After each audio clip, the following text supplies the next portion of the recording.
Everyone, hello my dear students. मैं हूं Meenakshi from Pavan Wagh academy. बच्चों, पवन वाघ एकेडमी में आप सभी का स्वागत है। बच्चों, हम लोग देख रहे हैं क्लास 12th का चैप्टर नंबर 4। मतलब अभी तक मैंने स्टार्ट नहीं किया है चैप्टर नंबर 4। आज हम लोग हमारा इसका पहला लेक्चर है। इसके पहले मैंने 3 चैप्टर्स जो हैं, पहला चैप्टर अपना rotational dynamics, then mechanical properties of fluid and kinetic theory of gases already upload हो चुका है। आज हम लोग नया चैप्टर स्टार्ट करने वाले हैं, that is a chapter 4 thermodynamics. और बहुत ही सिंपल चैप्टर है फिजिक्स का, बहुत ही आसान है। सभी कॉन्सेप्ट्स को बहुत अच्छे से लर्न करना है। और मैं आपको बता रही हूँ कि इसके लिए आपको एक नोटबुक बनानी है। वो नोटबुक में जो भी मैं बताऊँ वो सभी नोट्स, अपनी खुद की नोट्स बनाओ और उसके हिसाब से पढ़ाई करो। हर एक चैप्टर ख़त्म होने के बाद उससे रिलेटेड जो भी CET प्रीवियस ईयर पूछे गए क्वेश्चन है, JEE प्रीवियस ईयर पूछे गए सवाल है, नीट प्रीवियस ईयर पूछे गए सवाल है, सभी सॉल्व करने की कोशिश करते चलो। नेट पे बहुत सारा कंटेंट अवेलेबल है, उसका यूज़ करो, उसको सॉल्व करो और बहुत ज़्यादा पढ़ाई करो ताकि आपको अच्छे से मार्क्स आएंगे और बहुत आसान पेपर जाएंगे, ठीक है। और बच्चों, इम्पॉर्टेंट ईयर है, इसीलिए पढ़ाई बहुत ज़्यादा करनी है। सेल्फ स्टडी पे ज़्यादा फोकस करना है। बच्चे बस पढ़ते हैं लेकिन भूल जाते हैं, हमें खुद का सेल्फ स्टडी भी करना पड़ेगा। बच्चों, राइटिंग प्रैक्टिस करो, हर एक टॉपिक का राइटिंग प्रैक्टिस करो। आप जितना राइटिंग प्रैक्टिस करोगे उतना आपके लिए बहुत यूज़फुल रहेगा। मैं बताती हूँ, जो भी टॉपिक हम लोग पढ़े हैं उसको खुद नोट डाउन करके देखें, ताकि आपको एग्जाम में लगेगा ही नहीं कि हम लोग पेपर में लिख रहे हैं, आप खुद लिख रहे हैं, ऐसे आपको फील होगा, है ना। तो without wasting time I think we should start the today's lecture. Thermodynamic का आज का हमारा पहला लेक्चर रहेगा, पार्ट 1 थर्मोडायनेमिक्स क्लास 12 फिजिक्स का।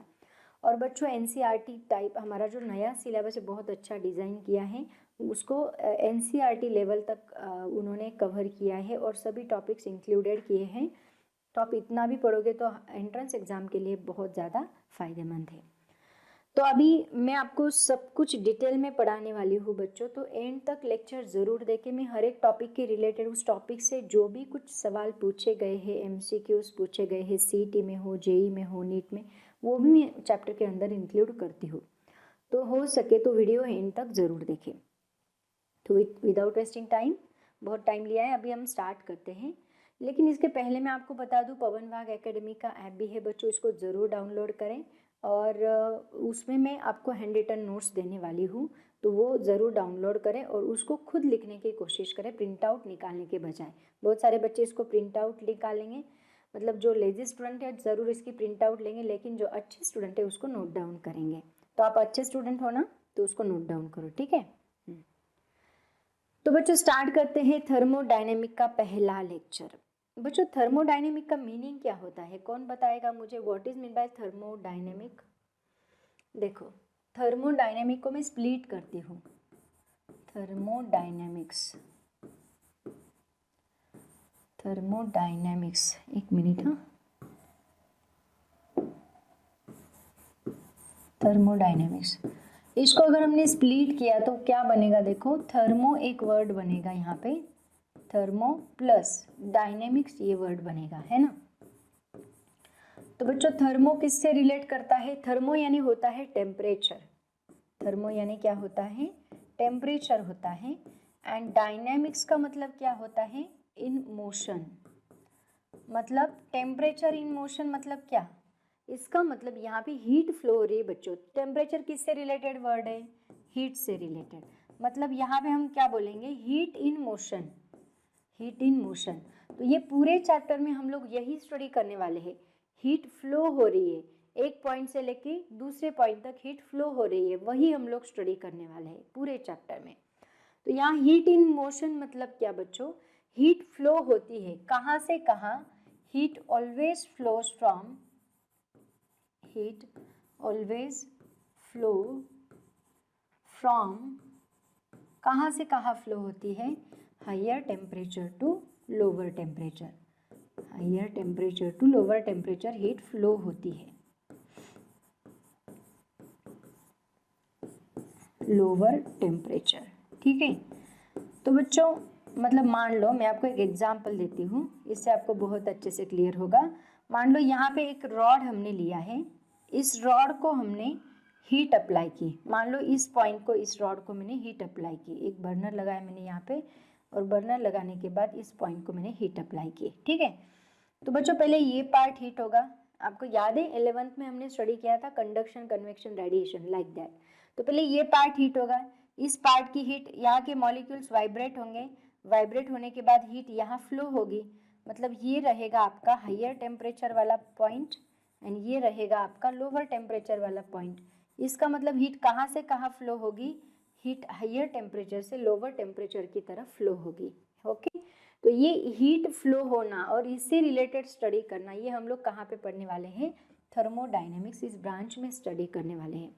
तो बच्चों इसमें बहुत सारे इंटरनल एनर्जी क्या होती है ये हम लोग पढ़ेंगे, उसके बाद थर्मोडायनेमिक्स प्रोसेसेस क्या होती है वो हम लोग पढ़ेंगे। एक एक बता दूं मैं आपको क्या क्या पढ़ने वाले हैं इस चैप्टर में, थोड़ा सा इंट्रोडक्शन ले लेते हैं।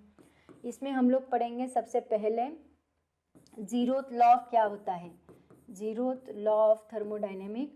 उसके बाद फर्स्ट लॉ ऑफ थर्मोडायनेमिक हम लोग पढ़ेंगे, फर्स्ट लॉ ऑफ थर्मोडायनेमिक पढ़ेंगे। देन उसी से रिलेटेड डिफरेंट थर्मोडायनेमिक प्रोसेसेस हम लोग पढ़ेंगे, जो मेन पॉइंट्स है मैं बता देती हूँ। थर्मोडायनेमिक प्रोसेसेस क्या होती है, ये सबसे इम्पॉर्टेंट पॉइंट है जिसमें सबसे ज़्यादा क्वेश्चंस पूछे जा रहे हैं एंट्रेंस एग्जाम में, क्वेश्चन इस टॉपिक से आ रहे हैं, thermodynamic processes, very important topic. And then heat engines जो है, हीट इंजिन्स जिनकी हम बात करने वाले हैं, हीट इंजन मतलब जो व्हीकल में यूज़ किया जाता है, हीट इंजन, रेफ्रिजरेटर, ये सभी पॉइंट्स हम लोग इसके, कैनॉट साइकिल, ये सभी पॉइंट्स हम लोग इसके अंदर स्टडी करेंगे, ठीक है। तो ये सब इम्पॉर्टेंट पार्ट्स है इस चैप्टर से रिलेटेड। चैप्टर बहुत ही आसान है, ज़्यादा डिफिकल्ट नहीं है, इतने ज़्यादा डेरिवेशंस भी नहीं है, तो बहुत अच्छा चैप्टर है, इंटरेस्टिंग है। ओके चलते हैं नेक्स्ट टॉपिक की तरफ। आता है थर्मोडायनेमिक्स। थर्मोडायनेमिक्स ऑलरेडी मैं आपको बता चुकी हूँ, बस अभी इसको है ना साइंटिफिक लैंग्वेज में इसको लिखना है, डेफिनेशन इसकी नोट डाउन करनी है। थर्मोडायनेमिक्स मतलब क्या होता है बच्चों, thermodynamics is the branch of physics. वैसे फिजिक्स की बहुत सारी ब्रांचेस है ना, मैकेनिक्स है, डायनेमिक्स है, देन हीट एक ब्रांच है, अकाउस्टिक एक ब्रांच है, ऑप्टिक्स एक ब्रांच है, वैसे बहुत सारी ब्रांचेस है फिजिक्स की जो ऑलरेडी हमने इसमें से कुछ स्टडी किया है 11th में, और अभी 12th में हम आगे का इलेक्ट्रोस्टैटिक्स है। तो वैसे थर्मोडायनेमिक्स ये भी एक फिजिक्स की ब्रांच है जिसमें that deals with the concept of heat and temperature and inter conversion of heat and other forms of energy. मतलब यहाँ हम लोग कंसेप्ट स्टडी करेंगे हीट एंड टेम्परेचर के रिलेटेड, और इंटर कन्वर्जन मतलब उस टेम्परेचर का, हीट का इंटर कन्वर्जन, हीट एनर्जी का इंटर कन्वर्जन कैसे हो रहा है उसी से रिलेटेड हम लोग स्टडी करेंगे। तो ये डेफिनेशन, इसका स्क्रीनशॉट निकालो बच्चों, आगे चलते हैं, वेरी सिंपल। तो इंट्रोडक्शन का पार्ट है, इसमें ज़्यादा कुछ नहीं है। तो बच्चों देखो यहाँ पे अभी मैं आपको एक टॉपिक बताने वाली हूँ, थर्मल इक्विलिब्रियम मतलब क्या होता है। देखो थर्मल मतलब क्या, टेम्परेचर, इक्विलिब्रियम का मतलब होता है at rest position. Rest position में हम लोग क्या करते हैं, आराम करते हैं, मतलब ना कुछ हीट एक्सचेंज करते हैं, ना कुछ एनर्जी एक्सचेंज करते हैं, ना एनर्जी यूटिलाइज करते हैं, ना कुछ, इसका मतलब हम लोग आराम करते हैं ना। तो इक्विलिब्रियम का मतलब वही होता है। तो यहाँ पे देखो मैं आपको बताती हूँ हमने क्या किया है। यहाँ पे मान लो, यहाँ पे मैंने हॉट वाटर लिया और यहाँ पे आइस लिया, जिसका टेम्परेचर कितना है 0 डिग्री सेल्सियस है। हॉट वाटर का टेम्परेचर कितना है 70 डिग्री सेल्सियस हमने लिया है बिफोर, ओके। तो इमेजिन करो, एंड ये दोनों को हमने एक रूम में रखा है। रूम क्या है, यहाँ पे सराउंडिंग है। तो यहाँ पे 0 degree Celsius, 70 degree Celsius and room का टेम्परेचर कितना है 25 डिग्री सेल्सियस। तो इसको हमने एक सराउंडिंग में रखा बच्चों। उसके बाद क्या होगा देखो, थोड़ी देर के लिए आप इसको ऐसे ही छोड़ दो, मतलब 2 ग्लास लो, एक ग्लास में आप करके देख सकते हैं, एक्सपेरिमेंट बहुत सिंपल है। एक ग्लास में हमने 0 डिग्री बहुत ही लो टेम्परेचर रखा है, बहुत ही हाई टेम्परेचर रखा है, और सराउंडिंग का टेम्परेचर, तीनों का टेम्परेचर अलग अलग है, ओके। फिर हमने क्या किया, थोड़ी देर तक इसको छोड़ दिया, और थोड़ी देर में हमने क्या ऑब्जर्व किया, देखो क्या ऑब्जर्व किया। थोड़ी देर में ये जो आइस है वो आइस मेल्ट हो चुका है, और उसका टेम्परेचर अभी कितना बन गया 25 डिग्री सेल्सियस। उसके बाद हॉट वाटर था वो अभी ठंडा हो चुका है, 70 डिग्री से वो कहाँ तक आ गया 25 डिग्री सेल्सियस पे आ गया, और रूम का टेम्परेचर उतना ही है, कितना 25 डिग्री सेल्सियस। मतलब हुआ क्या देखो बच्चों, यहाँ पे जो आइस था, आइस का टेम्परेचर कम था तो उसने सराउंडिंग से टेम्परेचर लिया, मतलब इसने हीट को गेन किया। हीट गेन करने के बाद उसने खुद का टेम्परेचर इंक्रीज कर लिया। Understand everyone. और हॉट वाटर ने क्या किया, उसके पास टेम्परेचर, मैंने क्या बोला आपको, हीट कहाँ से कहाँ फ्लो होती है, हायर टेम्परेचर से लोअर टेम्परेचर की तरफ। तो यहाँ हायर टेम्परेचर किसका था, सराउंडिंग का। लोअर टेम्परेचर किसका था, आइस का। तो आइस ने सराउंडिंग से हीट ली, खुद का टेम्परेचर बढ़ा लिया। और हॉट वाटर ने क्या किया, सराउंडिंग को हीट दी और खुद का टेम्परेचर कम कर लिया। मतलब यहाँ पे exchange of heat takes place after, यहाँ पे आफ्टर चाहिए था, हाँ राइट करेक्ट है, यहाँ पे बिफोर ही चाहिए है ना। ये बिफोर का सिचुएशन है। बिफोर में क्या था, सबका टेम्परेचर अलग अलग अलग अलग था। आफ्टर क्या हुआ, थोड़ी देर के बाद हमने ऑब्जर्व किया कि इसका टेम्परेचर 25 डिग्री सेल्सियस, इसका टेम्परेचर 25 डिग्री सेल्सियस, इसका टेम्परेचर 25 डिग्री सेल्सियस। मतलब एक्सचेंज ऑफ हीट यहाँ पे बंद हो गया। आया समझ में। तो ये जब सिचुएशन आती है जहां पे जब दो या दो से ज्यादा बॉडीज कांटेक्ट में आती है तो उनका हीट एक्सचेंज जो है वो बंद हो जाता है। समझ में आ रहा है मैं क्या बताने की कोशिश कर रही हूँ। इनका हीट एक्सचेंज जो है वो अभी बंद हो गया, क्योंकि देखो हीट कहाँ से कहाँ फ्लो हो रही है, हायर से लोअर की तरफ। बट यहाँ पे अभी ना कोई हायर है ना कोई लोअर है, सभी सेम सिचुएशन पे है। 25 25 25 सभी सेम सिचुएशन पे है, हीट एक्सचेंज होगी ही नहीं। आया समझ में। और इसी स्टेज को क्या बोलते हैं हम लोग, दिस स्टेज जहाँ पे they do not transfer heat from each other, तो इसी को हम लोग बोलेंगे that system is said to be in thermal equilibrium, जहाँ पे सभी बॉडीज का टेम्परेचर क्या होता है, सेम होता है। आया समझ में। तो इसकी डेफिनेशन आपको बहुत बार पूछी जाती है, तो इसकी डेफिनेशन आप लोग क्या लिखोगे, the system is said to be, the system is said to be in thermal equilibrium, in thermal equilibrium when thermal equilibrium when they do not transfer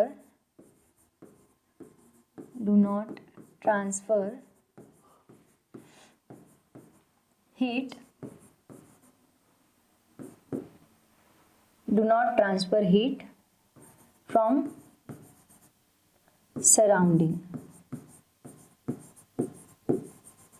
okay तो इसको हम लोग कहते हैं thermal equilibrium. The system is said to be in thermal equilibrium when they do not transfer heat from surrounding.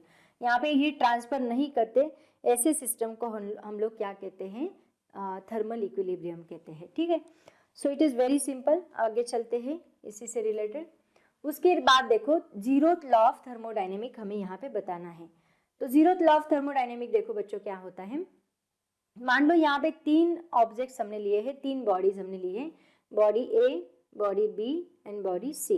Okay, तो ये तीन objects है। जीरोथ लॉ ऑफ थर्मोडायनेमिक्स मतलब क्या, अगर मान लो ए एंड बी बॉडी ने क्या किया, खुद का टेम्परेचर एक्सचेंज करके खुद को स्टेबल बना लिया। मतलब now this two bodies are in thermal equilibrium, ये दोनों बॉडीज थर्मल इक्विलिब्रियम है। या फिर मान लो ए एंड सी, ये दो सिस्टम से, ये दोनों सिस्टम ने खुद का टेम्परेचर इंक्रीज करके दोनों को थर्मल इक्विलिब्रियम ने बना लिया। इसका मतलब हम क्या बोल सकते हैं, अगर इन दोनों का टेम्परेचर सेम है, अगर इन दोनों का टेम्परेचर सेम है, इसका मतलब इन दोनों का टेम्परेचर भी यहाँ पे सेम है। मतलब क्या देखो, when two bodies are in thermal equilibrium to each other, then that system is also thermal equilibrium with the third object. या फिर when two objects are in thermal equilibrium with the third object, then the remaining two are also in thermal equilibrium with each other. इसी को हम लोग क्या बोलते हैं, zeroth law of thermodynamic. देखो जीरोथ लॉ ऑफ थर्मोडायनेमिक मतलब when two objects are in thermal equilibrium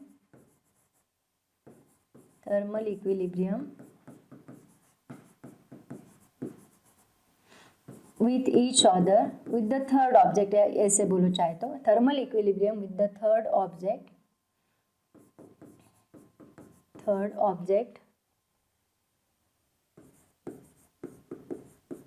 then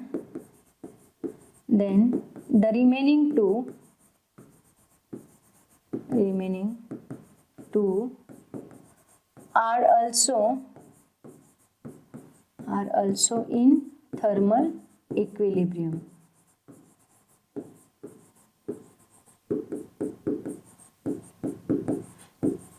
Also in thermal equilibrium. तो ऐसे होता है जीरोथ लॉ ऑफ थर्मोडायनेमिक्स। तो ये जो मैं बता रही हूँ बच्चों, इन सबको जरूर नोट डाउन करें, अच्छे से नोट डाउन करें। उसके बाद देखते हैं नेक्स्ट। देखो उसके बाद यहाँ पे इसका सिग्निफिकेंस क्या है बच्चों, जो जीरोथ लॉ ऑफ थर्मोडायनेमिक है इसका सिग्निफिकेंस क्या है। इसका मतलब क्या कि अगर मान लो हमें टेम्परेचर किसी बॉडी का मेजर करना है तो हम क्या करते हैं, उस थर्मोमीटर को उस बॉडी के कांटेक्ट में लाते हैं, है ना। तो ये थर्मोमीटर हमारे खुद का टेम्परेचर अगर हमें मेजर करना है तो हम क्या करते हैं, थर्मोमीटर को हमारी बॉडी के कांटेक्ट में लाते हैं।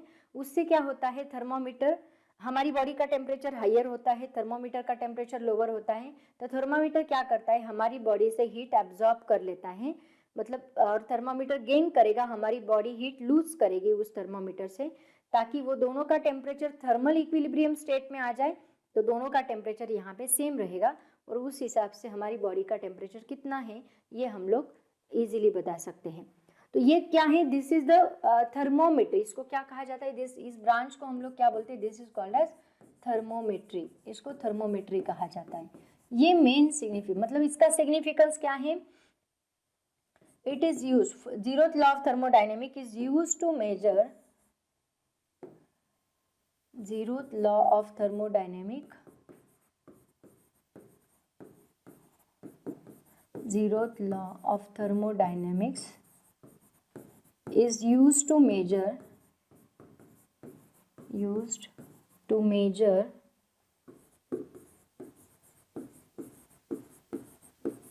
temperature of any body. Okay, किसी भी बॉडी का टेम्परेचर मेजर करने के लिए हम लोग इसका यूज करते हैं जीरोथ लॉ का। देन उसी से रिलेटेड आती है थर्मोमेट्री। नीचे इसकी डेफिनेशन लिखते हैं हम लोग। थर्मोमेट्री मतलब क्या होता है, एक ऐसी ब्रांच है साइंस की जिसमें हम लोग मेजरमेंट ऑफ टेम्परेचर का स्टडी करते हैं। It is the branch of science, it is the branch of science या फिर फिजिक्स बोलो, branch of physics which deals with the study of measurement of temperature।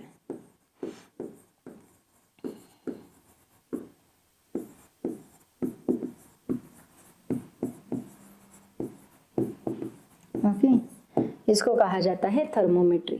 ठीक है, so this is the significance of first zeroth law of thermodynamics. Next चलते हैं, thermometry already definition थी इसकी। Okay, कोई प्रॉब्लम नहीं। अब देखो इसी से रिलेटेड नेक्स्ट पॉइंट अभी हम लोग स्टडी करने जा रहे हैं। तो बच्चों देखते हैं नेक्स्ट टॉपिक। नेक्स्ट टॉपिक देखो क्या है, heat, internal energy and work. अभी इंट्रोडक्शन का ही पार्ट चल रहा है थर्मोमीटर में, तो अभी आगे का टॉपिक देखते हैं हम लोग। इसमें देखो ये बहुत ही इंपॉर्टेंट पॉइंट है, दैट इज थर्मोडायनेमिक सिस्टम, यानी क्या होता है। अब देखो बच्चों यहाँ पे आपको क्या दिख रहा है, एक कंटेनर है ना। उस कंटेनर में वाटर होगा या फिर कोई फ्लूइड होगा, और इसी को हम लोग क्या कहेंगे, देखो अभी ये कंटेनर है, कंटेनर के अंदर लिक्विड है, लिक्विड कंटेनर दोनों का टेम्परेचर एक्सचेंज करके वो क्या करेंगे, खुद का टेम्परेचर थर्मल इक्विलिब्रियम में बना लेंगे, है ना। तो इसको जो कलेक्शन ऑफ ऑब्जेक्ट है उसको हम लोग क्या बोलते हैं, थर्मोडायनेमिक सिस्टम बोलते हैं, है ना। और इस थर्मोडायनेमिक सिस्टम को हमने मान लो एक रूम में रखा है, तो उसको हम लोग क्या कहते हैं, सराउंडिंग। और ये सराउंडिंग को एंड सिस्टम को सेपरेट करने वाला जो पोर्शन होता है उसको हम लोग क्या कहते हैं, बाउंड्री। समझ में आया। देखो ये कंटेनर को हमने एक रूम में रखा है, तो कंटेनर यहाँ पे क्या बन गया, this is nothing but the thermodynamic system. Thermodynamic system को हमने कहाँ रखा है, रूम में रखा है, तो रूम को हम लोग कहेंगे सराउंडिंग। और सराउंडिंग को एंड सिस्टम को सेपरेट करने वाला जो होता है वो क्या होता है, बाउंड्री। ओके, तो इसी की डेफिनेशन कभी कभी आपको पूछी जाती है। तो यहाँ पे सबसे पहले थर्मोडायनेमिक सिस्टम मतलब क्या होता है, देखो थर्मोडायनेमिक सिस्टम मतलब it is a collection of an object collection of an objects which having ability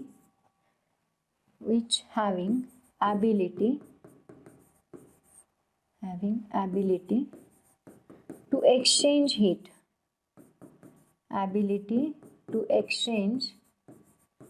heat, is called thermodynamic system.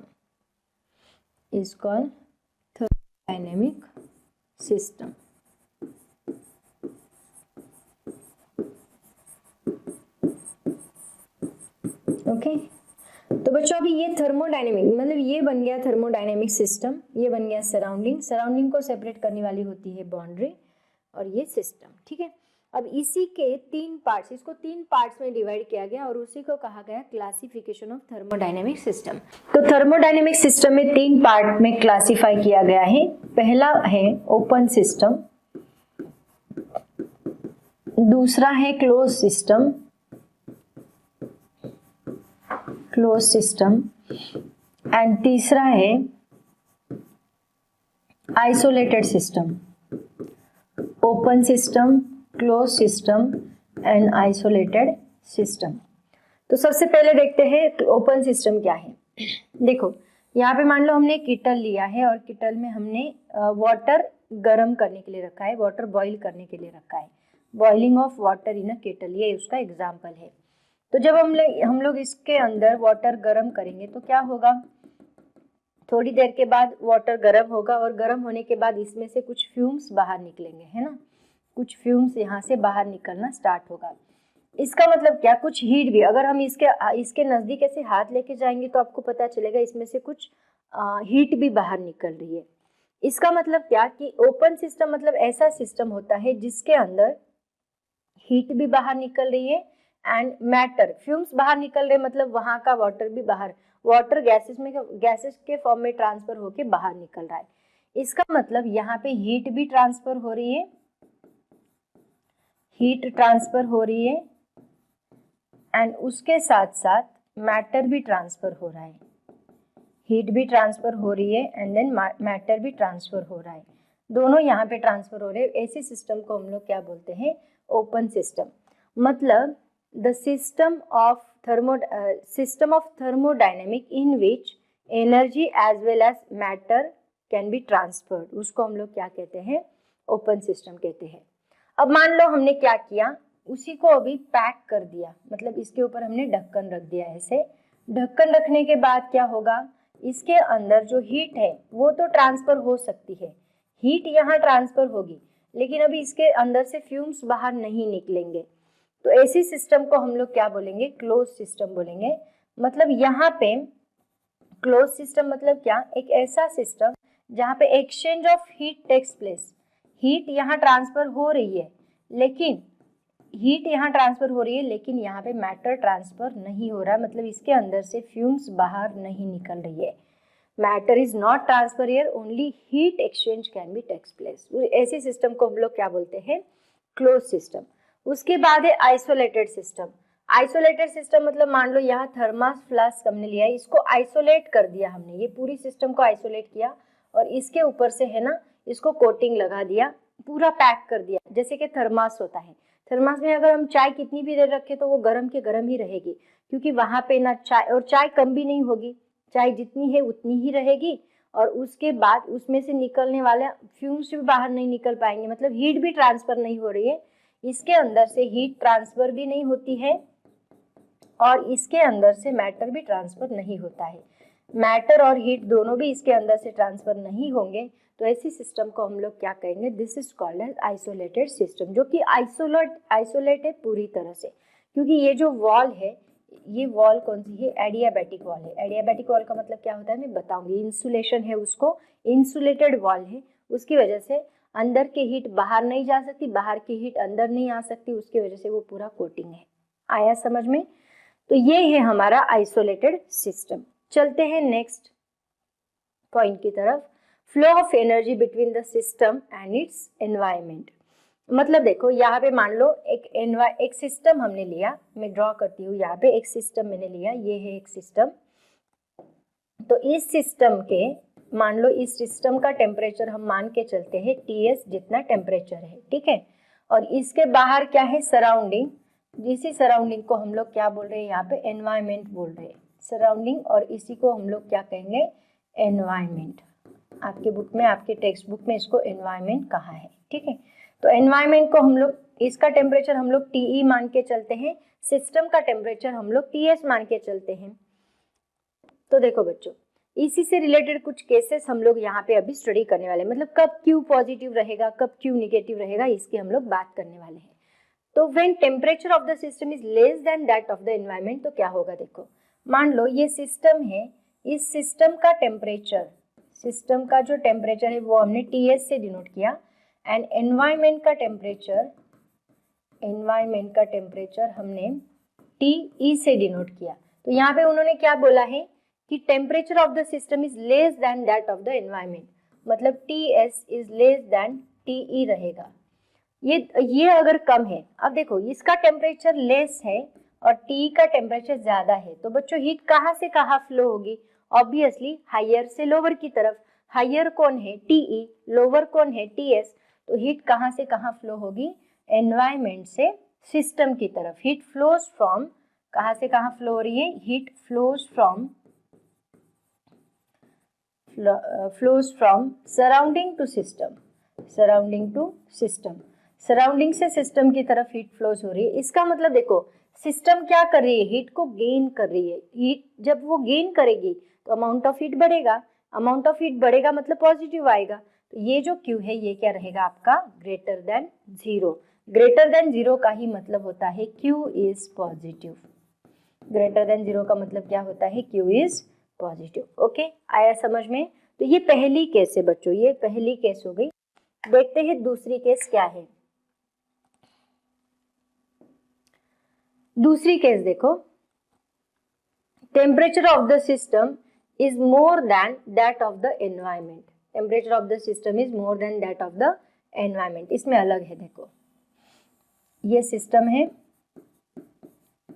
इसका टेम्परेचर है TS, ये एनवायरमेंट है, इसका टेम्परेचर है TE। ओके, अब क्या होगा, देखो ये Q है, यहाँ पे बाहर Q रहेगा।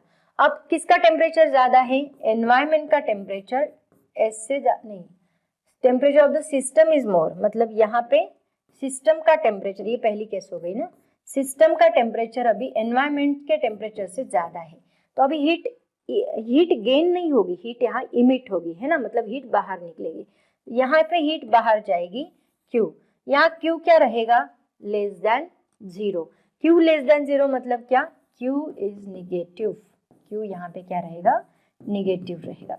बच्चों पूरा थ्योरेटिकल पार्ट है अभी का, आगे इसके थोड़े बहुत डेरिवेशंस है, इस चैप्टर में थ्योरी ज्यादा है। उसके बाद है both are in thermal equilibrium, मतलब क्या कि ये सिस्टम है, दोनों ने अभी हीट एक्सचेंज कर ली बहुत ज्यादा। अब क्या करेंगे, दोनों अभी चुप बैठेंगे, अभी कुछ नहीं करेंगे। मतलब ये सिस्टम है, इसका टेम्परेचर है TS, ये सराउंडिंग है, इसका टेम्परेचर है TE।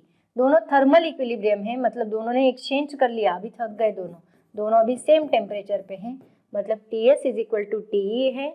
इसका मतलब ये कुछ भी हीट एक्सचेंज नहीं करेंगे, इसका मतलब Q इज इक्वल टू हमें क्या मिलेगा, 0 मिलेगा। मतलब क्या, Q इज इक्वल टू 0, मतलब ये सिस्टम कौन सी स्टेज में है, that is in thermal equilibrium. आया समझ में।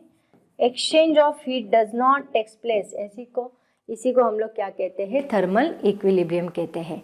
ओके, तो बच्चों ये था हमारा लास्ट टॉपिक, ये आज के लेक्चर का लास्ट टॉपिक था। ये सब है ना थ्योरेटिकल पार्ट है, इसके आगे भी थ्योरेटिकल ही पार्ट है। डेरिवेशंस इस चैप्टर में तो जब प्रोसेसेस स्टार्ट होंगे तब डेरिवेशंस आएंगे, ठीक है। इससे रिलेटेड कुछ MCQs होंगे तो वो भी मैं आपको ज़रूर बताऊंगी बच्चों। आज लेकिन हम लोग यहीं पे रुकते हैं।